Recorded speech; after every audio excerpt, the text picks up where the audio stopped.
communication très riche parce qu'on avait on a à la fois des études de cas en quelque sorte et des contributions un peu plus théoriques.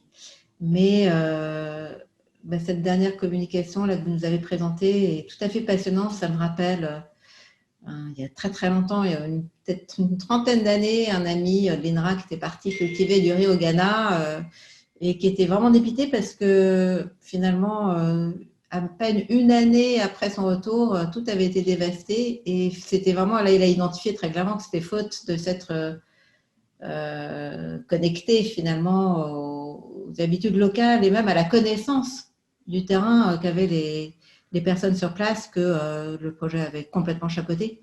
Et justement, je me demande un peu aussi en filigrane si la distinction qu'on a l'habitude de faire entre les sciences expertes, est-ce que les experts n'ont jamais la science? Moi, j'en doute fortement. Et d'autre part, les savoirs traditionnels, les savoir-faire, les croyances, est-ce que ce dualisme, il est même, est-ce qu'il ne faudrait pas le critiquer pour repenser le commun, justement, dans la coopération?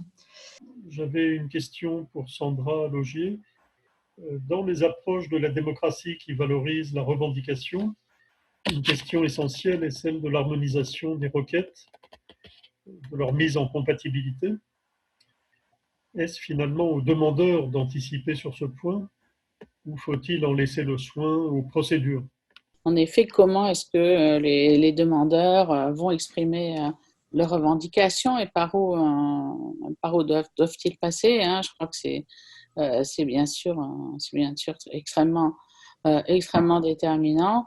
Et je crois malheureusement que dans beaucoup de cas, le seul moyen pour les demandeurs, les réclameurs qui sont en minorité, de s'exprimer, c'est vraiment de s'imposer en fait, d'imposer leur place en fait à la table des revendications, hein. Donc, c'est ce que disait Shirley Chisholm, la première candidate noire à la présidence des États-Unis. Elle disait on n'a pas de place à la table, il faut apporter une chaise pliante, hein. En fait, il y a toujours une forme d'effraction, malheureusement, dans les façons de s'introduire dans le débat. Et a priori, les institutions prévues pour ça ne vont pas y suffire. Alors sinon, il y a une question d'Alain Carcenti pour Stéphanie Léronas, qui est la suivante. Pouvez-vous dire 2 mots en rapport avec le titre originel de votre communication, des biens publics mondiaux au commun? Oui, merci beaucoup. Effectivement, j'ai changé le titre de ma communication lorsque les organisateurs ont placé ma communication dans cette session. Donc, effectivement, j'ai changé le titre et donc je ne suis pas revenue en détail sur la notion de biens publics mondiaux.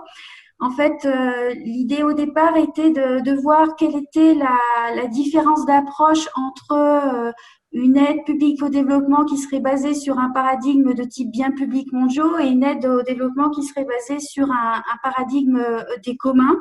Et moi, il me semblait qu'il y avait 2 aspects très fondamentaux en termes de différence.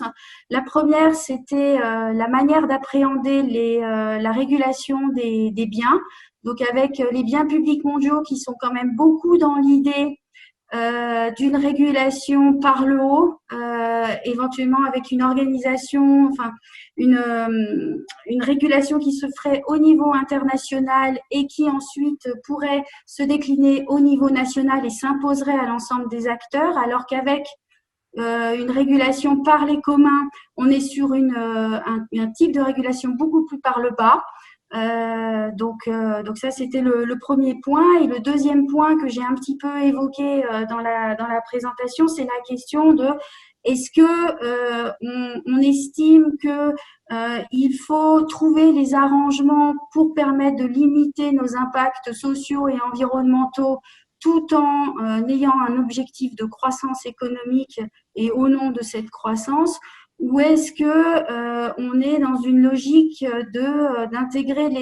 d'analyser l'efficacité des systèmes au regard des 3 critères au même niveau, à savoir le critère social, le critère environnemental et le critère économique. Et moi, il me semble que les projets de justice écologique et de justice sociale qui sont beaucoup plus au cœur des communs nous permettent d'avoir une approche plus équilibrée que celle des biens publics mondiaux qui, elles, encore une fois, était plus dans une logique de rester dans l'idée d'une croissance et de faire des arrangements par ailleurs pour limiter les impacts sociaux et environnementaux.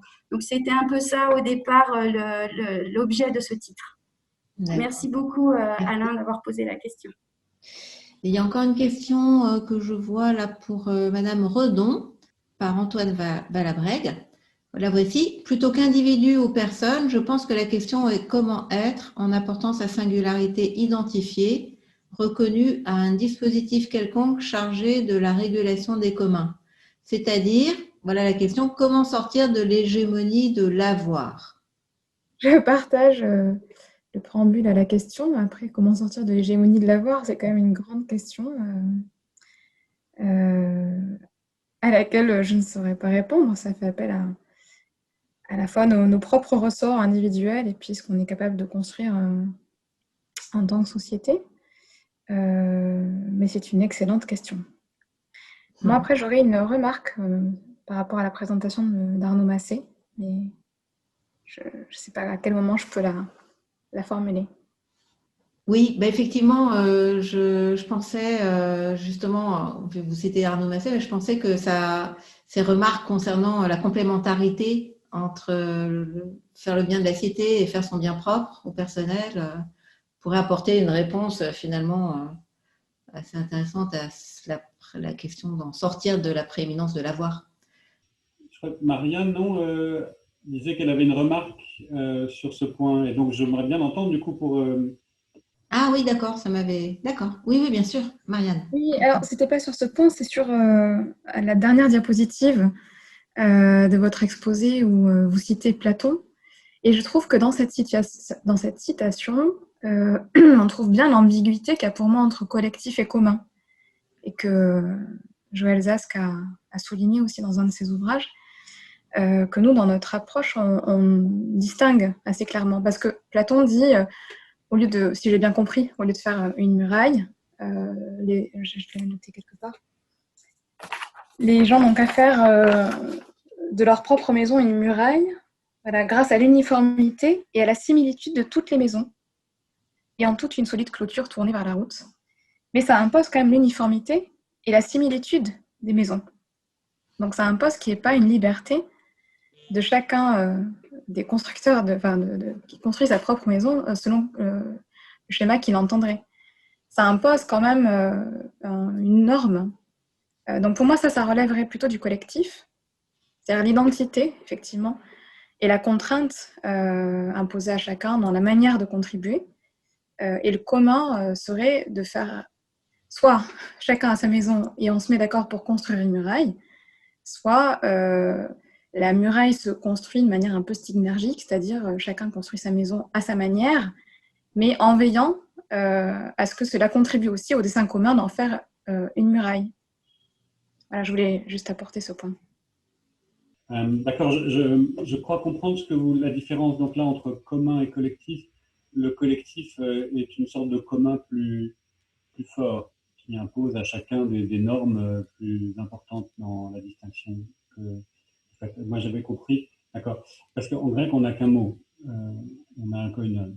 Et ce qui est très intéressant, c'est que ce mot il est utilisé pour une gamme très hétérogène de choses.